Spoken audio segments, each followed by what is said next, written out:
everybody has a ritual, everybody has a pattern that they follow. They have destinations that they do every year.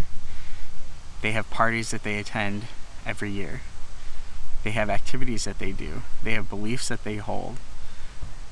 And every year they participate. It's like a great migration. People really are herd animals. We go everywhere and anywhere together. And this year it seems that we've been robbed of that. So that's why we came out to Lexington, Michigan today, because it's something that Allie's done every single year, her entire life. And it was important for us to come and do something normal. People think that they're unpredictable, but we're really not. And that's not a bad thing. It's okay to do things that are meaningful because they're meaningful and because people are meaning-making machines. If we didn't do these things, then how would we remember the past? We revisit the same places because it's important to know where we've been, know where we're going, and know where we came from.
Up, we didn't have a lot of money, but we came to the Michigan coastal towns to visit and spend our summers because we didn't have money to go to Disneyland or the Grand Canyon or any big cities like that, big trips like that. But coming to Lexington always meant a lot to me because we would create a lot of our memories of childhood here in Lexington, and that just means a lot because we can come back to it anytime we want.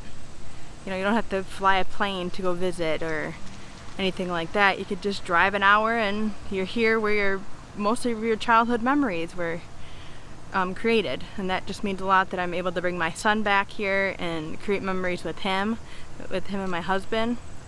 And maybe start that tradition with him is, yeah, we can go on Disney and all that, but also come to more like coastal towns like Lexington with him to create memories like I did growing up. It just means a lot that I can create those memories with him like my mom did with us.